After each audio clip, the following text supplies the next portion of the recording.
Ya, saudara, masih berkaitan dengan kasus pembunuhan berencana terhadap Brigadir Joshua. Hari ini Verdi Sambo akan menjalani tes lie detector atau uji poligraf oleh tim sus di Mabes Polri. Empat tersangka yang lain sudah melakukannya. Yusuf Warsim masih bersama kami, anggota Kompolnas, dan juga Reza Indragiri, pakar psikolog forensik. Mas Reza, Mas Yusuf, Mas Reza dulu, dalam kasus ini,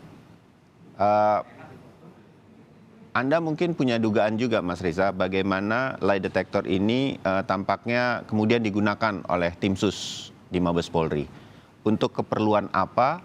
Apakah ini memang benar-benar nanti akan dibawa ke pengadilan untuk, sebutlah dugaan kita bersama ya Mas Yusuf, untuk melengkapi alat bukti yang selama ini ada, begitu. Tetapi memang kita jadi tabrakan nih logika kita, karena kita tahu ada keterangan yang berubah-ubah dari para tiga tersangka sebelumnya. Kita juga masih ingin mengetahui. Ini sebenarnya paling jelas tuh publik tuh pengen tahu Ibu Chandrawati itu lie detector aja deh, pakai tes lie detector. Bener apa enggak dia menghadapi atau mengalami kekerasan seksual. Ternyata kita belum tahu yang Ibu Chandrawati. Nah, tiga tersangka yang lain yang keterangannya berubah-ubah itu jujur kan gitu dibilangnya oleh Mabes Polri. Berarti lah keterangan yang kemarin bolak-balik itu gimana kan gitu. Bagaimana itu dibawa ke pengadilan, Mas Reza? Apakah ini memang akan kuat di pengadilan dan lain-lain, Mas Reza? Saya menduga begini, saya tidak membayangkan alat ini baru didatangkan 2 hari lalu. Alat ini tampaknya sudah lama tersimpan di Puslapor Polri. Ya. Kenapa tidak digunakan sejak dulu? Karena para penyidik tampaknya dulu tidak membutuhkan alat ini. Mungkin saja karena berkas dari penyidik dikembalikan oleh pihak kejaksaan, kejaksaan mungkin memberikan catatan. Catatan itu berisi arahan, baik itu arahan yang sifatnya konseptual maupun barangkali arahan yang sifatnya teknis. Arahan yang konseptual misalnya adalah bagaimana bisa memastikan ini kita mau merujuk atau menganggap yang valid itu keterangan versi yang mana dan versi siapa. Atau barangkali arahannya sifatnya teknis, gunakan lie detector. Oh, oke. Baik itu konseptual kah atau teknis kah, tetapi menurut saya arahan sedemikian rupa mengindikasikan bahwa otoritas penegakan hukum kita memang masih sangat memandang penting yang namanya pengakuan dari tersangka, dari para saksi. Sehingga ketika berhadapan dengan keterangan, pengakuan atau informasi yang silang sengketa, terjadi kerisauan di situ. Oke, ya. Tetapi juga berarti pemahaman bahwa alat uji poligraf atau lie detector ini bukanlah bisa menentukan seseorang itu betul-betul berbohong antara kenyataan dan pernyataan tadi yang Mas Reza gambarkan, itu juga kurang dipahami dong oleh para penegak hukum kita. Kalau ya teknis dari Kejaksaan Agung, juga di kepolisian, Mas Reza, menurut Anda? Itu pula yang saya khawatirkan andaikan hasil dari uji poligraf atau lie detector ini dihadirkan sebagai salah satu alat bukti di persidangan nanti. Saya yakin bahwa majelis hakim tidak akan berpuas diri dengan menangkap atau menerima keterangan, wah ini jujur, ini berbohong. Tidak. Majelis hakim tentu akan menelisik lebih jauh. Bagaimana saudara ahli misalnya bisa menarik simpulan bahwa ini jujur, sementara yang itu berbohong. Nah, ini nanti saya bayangkan akan menjelaskan, ini yang mulia, kejujuran terlihat dari kondisi fisiologis seperti ini. Sementara kebohongan kami tangkap dari kondisi psikologis yang berbeda pula. Nah, disitulah akan terjadi pertanyaan lebih jauh yang sangat sulit dijawab.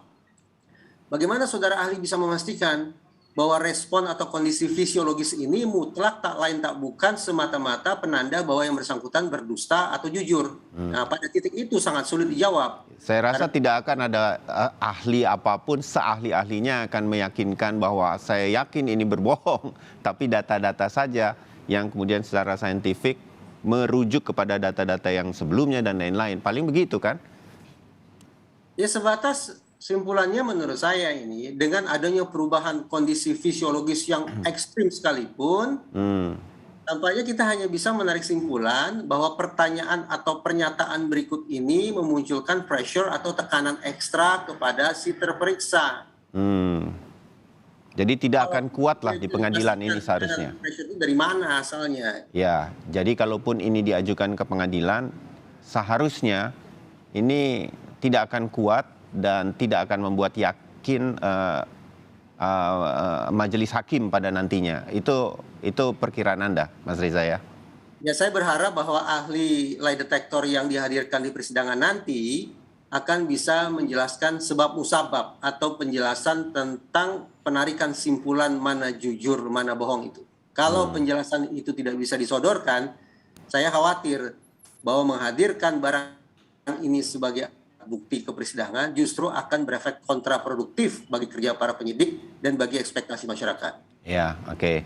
Mas Yusuf, dari titik ini kalau ya mungkin ini juga ada hubungannya dengan apa yang dianggap kurang oleh kejaksaan dan lain-lain. Apakah memang harus kemudian, kalau tadi istilah Mas Reza petunjuknya secara konseptual saja, apakah memang harus lie detector sebetulnya? Sebenarnya mungkin jangan-jangan bukti-bukti yang ada, keterangan, dijadikan tersangka saja kan sudah minimal ada 2 alat bukti yang menguatkan, itu sebetulnya sudah cukup. Ya, Mas baik. Yusuf, ya. Terima kasih. Apa yang terkait dengan adakah petunjuk jaksa penuntut umum dalam hal ini tentu itu dalam kapasitas kewenangan penyidik untuk bisa menjelaskan.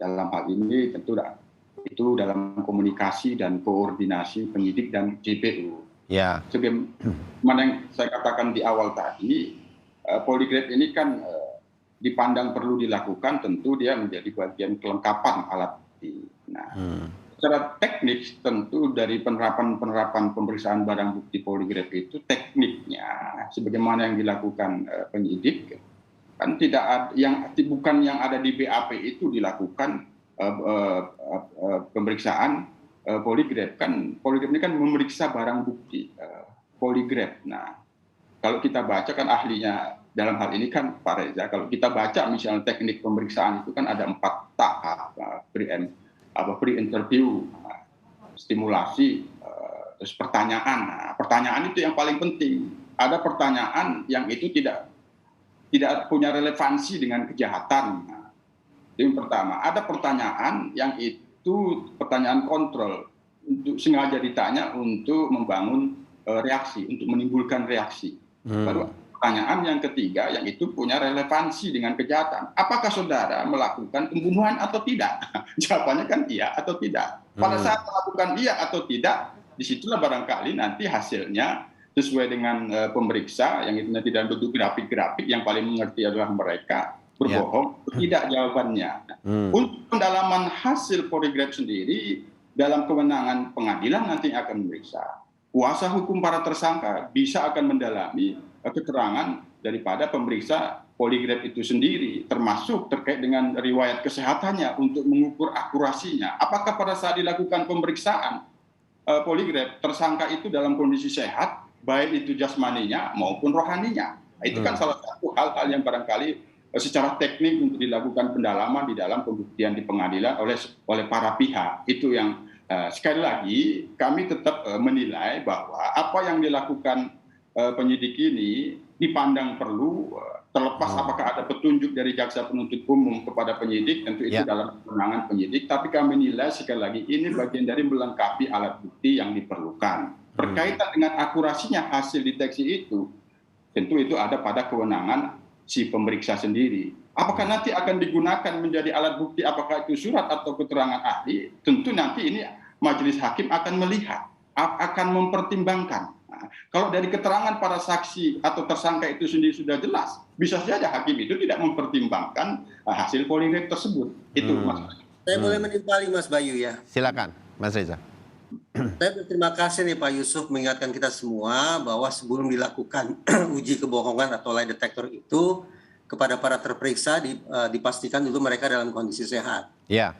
Dengan prosedur semacam itu maka sudah hasil pemeriksaan lie detector terhadap PC harus kita buang. Kenapa? Karena PC sampai hari ini kan tidak ditahan, dan penjelasan dari pihak Polri adalah tidak ditahan karena bersangkutan dalam kondisi tidak stabil. Ya. Bagaimana lantas dipertanggungjawabkan pemeriksaan terhadap orang yang tidak stabil tersebut? Untuk lie detector atau uji poligraf. Oke. Mestinya karena yang bersangkutan dinyatakan tidak stabil dan tidak ditahan, maka sepatutnya PC juga tidak diberikan uji kebohongan. Atau sebaliknya, karena PC diberikan uji kebohongan, Berarti maka sehat. bersangkutan dinyatakan sehat. Karena sehat ya sudah, segera mungkin masukkan ke dalam ruang tahanan. Tinggal pilih mau yang mana. Hmm, hmm. Ya, Mas Yusuf, ada tanggapan nih kalau berkaitan dengan ini, kita jadi melihat hal ini kan sebetulnya di publik jadi melihat hal ini juga. Jadi semacam kita kembali kepada mengapa Ibu PC belum ditahan. Oh, oke.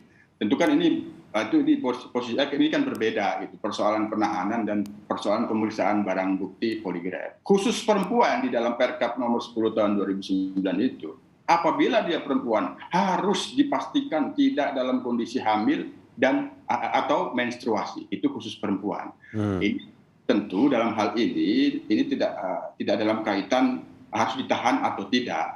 Pemeriksaan poligraf itu kan dilakukan di laboratorium forensik oleh pemeriksa, oleh ahlinya. Terkait dengan belum dilakukan penahanan, tentu beberapa waktu lalu kami sudah menyampaikan, kami masih melihat bahwa penyidik masih mempertimbangkan. Nah, salah satunya terkait dengan kesehatan. Barangkali apa yang disampaikan oleh Pak Reza tadi, ya penyidik bisa mendengarkan. Kalau itu ada kaitan dengan pertimbangan kesehatan, karena di dalam Perkap nomor 10 tahun 2009 itu, riwayat kesehatan termasuk pemeriksaan psikologinya, itu juga akan menjadi syarat untuk dilakukan pemeriksaan poligraf. Apakah itu terkait dengan apa yang dipertimbangkan terkait dengan kondisi kesehatan yang belum dilakukan penahanan itu, tentu ini kami akan pantau dan akan kami lakukan monitor di penyidik selanjutnya.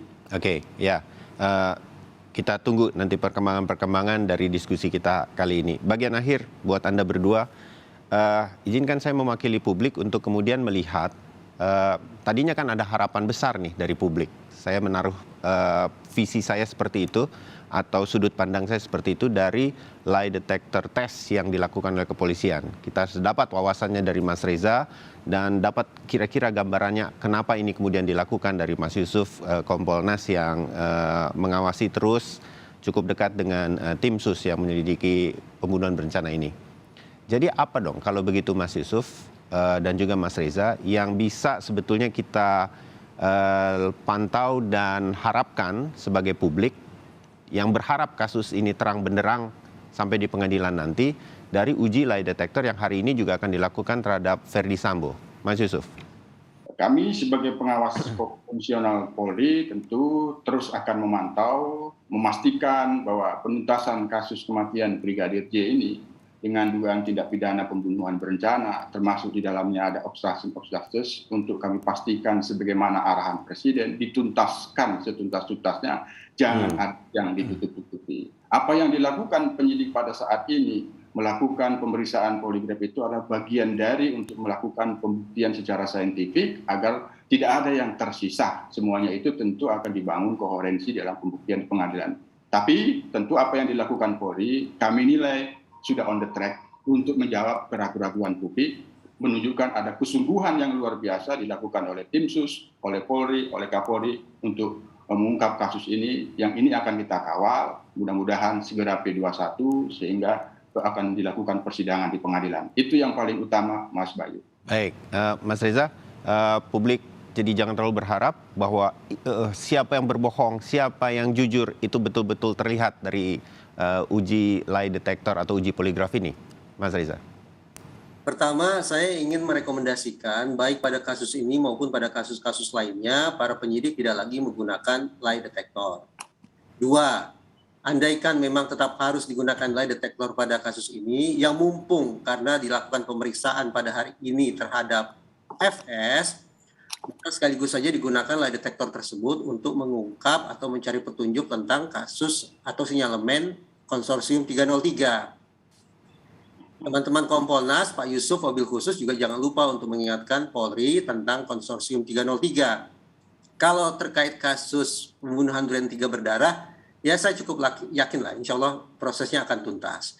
Tetapi ada persoalan yang lebih serius yang bisa menggelontorkan organisasi Polri, yaitu terkait dengan konsorsium 303. Karena ini sudah menjadi perbincangan publik dan meresahkan kita semua, mengganggu kecintaan kita pada institusi Polri, maka silakan itu diingatkan, termasuk kalau perlu gunakan lie detector sebagai alat bantu untuk mengungkap kasus yang satu ini.